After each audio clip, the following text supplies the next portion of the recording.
Hi everybody, I'm Dr. Chris Stankovich and I want to take a moment to talk about a few of the stories I've written about this week. The first has to do with Bobby Petrino in Arkansas. Since I wrote my article earlier this week, he has been dismissed by Arkansas, and it actually raises a lot of questions.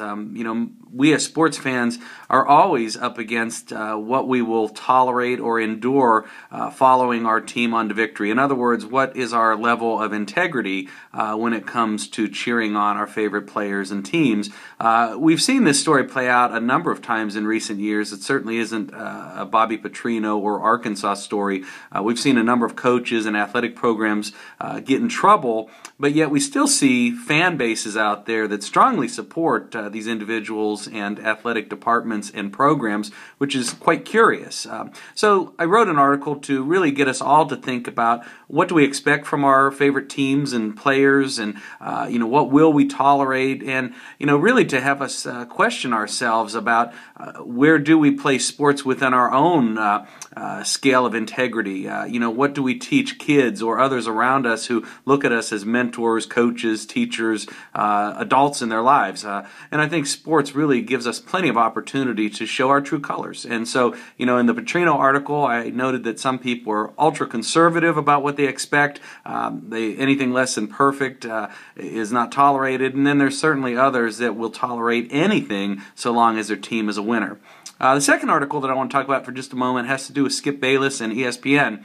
It was reported earlier this week by Bayless himself through Twitter that he actually started on his high school state championship basketball team. Since then, a number of other outlets have come out with facts that really fly in the face of Bayless's claims. My point in the article about Bayless really has little to do with Bayless and more to do with sports journalists, sports writers, folks in the media who regularly offer their opinions and judgments of athletes, of teams, programs, and so on. To date, they've been able to get away with these things really because no one's ever checked into their background. And interestingly enough, we have seen just this week alone a number of different stories and actual pictures from Skip Bayless's yearbook and other newspapers at the time that showed he not only didn't start, but he didn't seem to play, and he certainly didn't score any points in the championship game. Again, it's not a Skip Bayless thing so much as it is, are we seeing this as a watershed moment? And that's what I talked about in the article. Are we starting to see